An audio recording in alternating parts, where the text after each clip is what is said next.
Vamos lá? Vamos lá. Vamos falar um pouquinho de eleições. Mas vai ter eleição esse ano aqui no Brasil? Não. Eleições na Argentina. Argentina.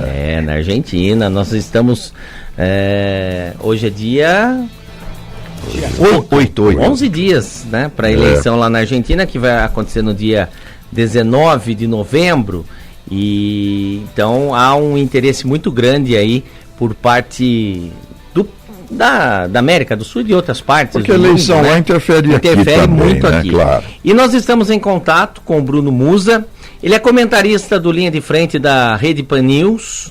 Ele também tem muita história de coberturas da América Latina, fez documentários pela Brasil Paralelo, em Cuba, Venezuela, e vai falar um pouquinho com a gente sobre as eleições que estão se aproximando na Argentina. Bruno, prazer em tê-lo aqui na Pan News Campinas, bom dia. Bom dia, muito prazer todo meu estar aí com vocês, pessoal. Obrigado pelo convite. Imagina. Ô Bruno, 11 dias, né? Podemos dizer 11 dias aí para as eleições na Argentina, pleito ainda indefinido, né? Ainda indefinido. Eu vou para lá também cobrir o segundo turno novamente. Eu estive lá no primeiro, estou indo para lá na próxima sexta-feira. Vamos fazer cobertura ao vivo, então eu faço direto de alguns canais, tanto da Brasil Paralelo como o meu, ao longo do dia inteiro, desde sexta, sábado e domingo, eu vou fazendo coberturas também no meu canal, que é o Bruno Musa. E as eleições estão realmente indefinidas. Eu tive o privilégio no primeiro turno de estar ali dentro da equipe e do QG do Milei, imagino que nesse segundo turno também. Então a gente vai tentando trazer o máximo possível, desde sexta-feira à tarde, quando eu estiver lá, a sensação da rua, entrevistando pessoas, mostrando a verdadeira inflação que está tomando conta do país já há algumas décadas, acelerado obviamente agora nesse processo, mas sim, ela ainda está bastante indefinida, se levarmos em conta as principais pesquisas que vêm sendo divulgadas pelo mercado, né? Muito bem, eu estou aqui também ao lado do Dr. Thanos, que está comigo apresentando o programa. Tem uma pergunta para você, Bruno. Vamos lá, doutor? Ô Bruno, muito bom estar com você aqui. Eu estou seguindo todas as suas matérias, acho muito importante o trabalho que você desenvolve. Agora me diga uma coisa, o primeiro turno dava a sensação que o Milei ia levar assim tranquilo, e não foi o que aconteceu, não é? Como é que essa mecânica da eleição surpreendeu aí o caso da preferência ou abateu um pouco o Milei nessa disputa no primeiro turno? O que aconteceu de diferente? Oi, doutor Thelma, muito obrigado aí pelas palavras, pela pergunta. Bom, realmente surpreendeu a todos, né? Havia uma expectativa prévia, não sei se realmente foi uma euforia em demasia sobre a possibilidade do Milei ganhar no primeiro turno. Isso acabou tendo um banho de água fria, não apenas por não ter ganhado no primeiro turno, mas pelo Massa, o atual ministro da Economia, que entrega uma economia agora com 150% de inflação e uma taxa de juros acima de 130%, uma economia completamente destruída, com 50% da população abaixo da linha da pobreza, sendo 40% pobre e 10% indigentes, ele tendo 36% dos votos. Eu fiz até um vídeo no meu canal explicando todo o histórico do processo de populismo e intervencionismo na Argentina, que começou ali na década de 40, né? E veio se intensificando o peronismo e tudo mais. Então, o que é dito ali na Argentina é que o Massa, mesmo pela equipe do próprio Milei, tá? Que o Sérgio Massa, ele apesar de ser esse político populista e tudo mais, ele é um dos políticos mais habilidosos que tem na Argentina. E veja, gente, isso não é um elogio ao Massa, habilidoso politicamente falando, e não de entregar resultados positivos para o país ou para a população, hein? Ele realmente sabe conduzir as massas como poucos sabem fazer. Eu testemunhei no primeiro turno, por exemplo, uma campanha que eles fizeram, que ao entrar nos transportes públicos argentinos, você se deparava com o televisor mostrando: você não quer subsídio, que justamente no primeiro turno o Milei e a Patrícia Bullrich, elas pregam contra o subsídio. E eu também, obviamente, porque isso causa distorções econômicas muito grandes. Mas eles, claro, o povão, digamos assim, não consegue se aprofundar no conhecimento econômico, e eles colocam numa televisão: olha, você não gosta do subsídio? Muito bem, então pague a passagem do ônibus ou do trem ao preço do Milei e da Patrícia. e colocava o preço 800% acima do preço atual, que é o preço do Sérgio Massa. Muitas pessoas que usam o transporte público no dia a dia não sabem como é o mecanismo perverso de subsídios, que privilegia alguns em detrimento de outros e que precisa subir o imposto para compensar esse subsídio em que eles pagam na água, pagam em qualquer consumo de produto básico que eles consomem. E no pobre, a renda, o percentual do imposto é muito maior sobre a renda do mais pobre do que do mais rico. Então, eles acabam pagando por esse subsídio sem perceber. Então, mas o jogo político do Massa é muito forte. E aí, basicamente, você vê pessoas que iriam votar, de repente, em outros candidatos, né?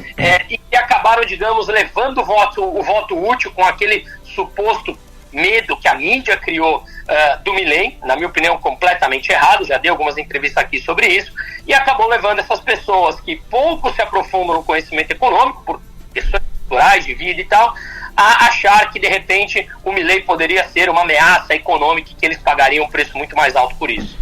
Ô Bruno, só para dar um fechamento aqui na minha questão, nós temos esquerda, o governo atual, direita ou centro-direita, enfim, do outro lado. Haverá número suficiente para enfrentar toda esse aparelhamento da máquina argentina? E a última pergunta minha, a dolarização, já não é dolarizada a economia? Milei fala em dolarização, não é? Ele fala até em fechar Banco Central. Isso não pega mal? Isso não é um ponto negativo no discurso eleitoral do Milei? Gostaria da sua visão. Bom, vamos lá, vou começar pela última, tá? A economia ela é dolarizada informalmente, mas você no dia a dia você só paga com pesos, você não paga com dólares ali em Buenos Aires. Algumas províncias, você vai, por exemplo, para Mendoza ou Córdoba, tem lugares que aceitam sim, mas no dia a dia você usa pesos e não dólares. Mas agora, um grande ponto da dolarização é que você tira o monopólio do Estado de imprimir moeda, que é um dos grandes problemas da economia argentina, em que eles imprimem moeda para financiar o gasto público. Mais moeda em circulação, a moeda perde valor, uma moeda sem valor, os preços sobem, a inflação. E, portanto, a inflação na Argentina ela já corroeu todo o poder de compra da população. Então, claro, aqueles que conseguem poupar, poupam em dólar. Mas a economia ela não é dolarizada ainda. Se você pode poupar, você vai lá no mercado informal, no mercado, digamos, paralelo, e você compra a cotação do dólar, até porque tem aqueles cepos cambiários, você tem limites que o governo impõe porque você pode comprar de dólar, que é outro absurdo, mas economias completamente centralizadas fazem isso e colocam a culpa nos outros por conta dessa inflação. Pois bem, eu sou de uma linha econômica, que é da Escola Austríaca de Economia, em que nós temos a visão que realmente o grande acelerador da inflação, quando você dá um passo atrás para entender o processo econômico, é sempre o governo. Por quê? Porque ele imprime mais para gastar mais e, obviamente, se manter no poder por longos períodos de tempo. O ponto da Argentina aqui é que, como culturalmente você já tem um histórico de longas datas, 70 anos pelo menos, de aumento de gasto público que é financiado pelo Banco Central, você não consegue do dia para a noite simplesmente mudar essa mentalidade. Então o que o Milei prega é: vamos tirar do monopólio do Estado o direito de imprimir dinheiro para se financiar. É a mesma coisa que cada um de nós aqui que pudéssemos imprimir dinheiro e gastar quanto quiséssemos. Só que isso tem um endividamento e isso cobra seu preço. E o preço chegou depois de 70 anos. Então eu sou a favor dessa medida hoje na Argentina por conta do processo inflacionário de destruição do valor da moeda em que eles se depararam. A primeira pergunta que você fez, desculpe, qual era? Com relação à direita e à esquerda, terá voto suficiente o Milei agregando os adversários? Olha, eu acho que tem um processo, se nós somarmos os votos do Milei e os votos da Patrícia, dá mais ou menos 53%, 54% dos votos no primeiro turno. A Patrícia declarou apoio ao Milei e o Maurício Macri, ex-presidente da Argentina, também declarou apoio ao Milei. Eu acho que tem três coisas importantes aqui. O que eu vi são os jovens apoiando mais liberdade econômica. São os jovens que estão apoiando o Milei. O que eu vi foi o Maurício Macri e uma Patrícia Bullrich que fez um apoio ao Milei muito diferente do que aconteceu aqui no Brasil. Vamos entender que a Patrícia Bullrich e o Macri é como se fosse o PSDB daqui, guardadas as devidas proporções. E eles não ficaram em cima do muro, como aqui ficaram. E aqui, quando em cima do muro, sempre cai para o mesmo lado. Lá eles declararam apoio, assim, à mudança. Posso ter discordâncias com o Milei? Claro, nós discordamos de nós mesmos quando nos olhamos no espelho à noite. Mas posso ter discordância, só que a minha discordância com ele, isso falado pela Patrícia e pelo Maurício Macri, é que a minha discrepância com o Milei é muito menor do que a minha discrepância com o kirchnerismo, que hoje é representado pelo Sérgio Massa, que é ministro da Economia do Alberto Fernandes e da Cristina Kirchner. Portanto, matematicamente, sim, há votos para isso. Tá? Matematicamente, há votos para isso. Agora, se isso realmente vai se concretizar, não é uma tarefa fácil. Ô Bruno, a gente recebe muita informação que está tendo uma interferência do governo federal em apoio à candidatura do Massa. Isso estava realmente acontecendo aí? Do governo federal brasileiro? Isso, do governo federal brasileiro para o candidato da situação, que é o Massa.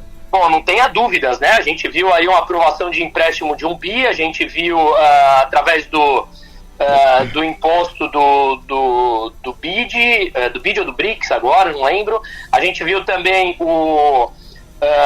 uma discussão interna do próprio partido do governo atual brasileiro entre o Lula declarar de cara apoio a eles ou permanecer, digamos, mais nos bastidores.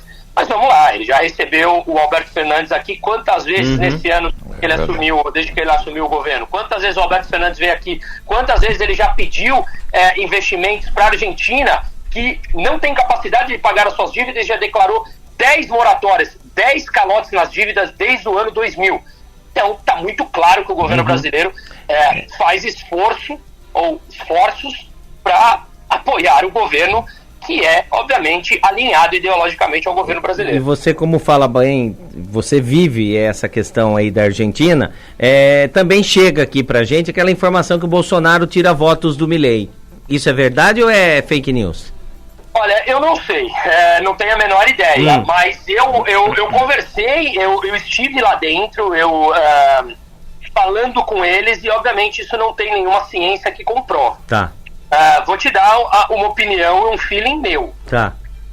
Eu acho que a gente vê que o Bolsonaro ele teve uma rejeição grande, né? Pessoas que votaram nele em 2018 acabaram até optando pelo pior dos piores e colocando o presidente que está lá, que é do Brasil, que está lá hoje. Então, o que eu acho é o seguinte: essa rejeição, concordemos ou não, ela é real. Então eu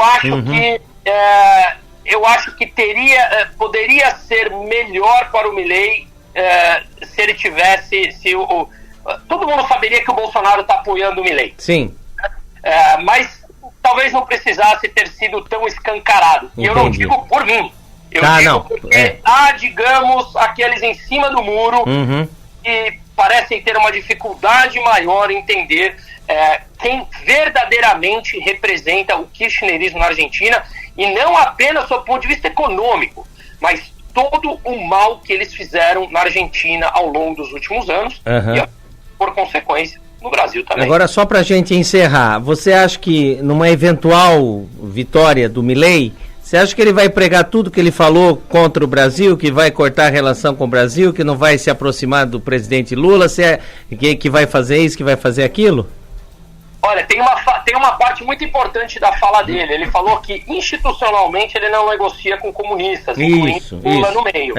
Mas ele, como liberal-libertário, também não intervém nas empresas individualmente optarem por fazer negócios. Sim. Então, quem faz negócios não necessariamente é o institucional, mas sim as empresas, né, que exportam. Então, essa relação entre empresas, sem dúvida nenhuma, se manterá. Até porque o Brasil, ele é um importante parceiro comercial da China, né? Perdão, da Argentina. Então, institucionalmente é uma coisa. Individualmente, cada um de nós, como empresário, se quisermos exportar ou importar da Argentina, não teremos problema para isso. Bruno, para as pessoas te acharem na internet... Muito obrigado. Vamos lá, meu Instagram é Bruno_Musa e eu tenho o meu YouTube, que eu aprofundo nos vídeos muito mais, é Bruno Musa, Musa é M-U-S-A, E eu tenho meu site, brunomusa.com.br, que eu tenho uma comunidade fechada em que semanalmente a gente se encontra, eu levo personalidades de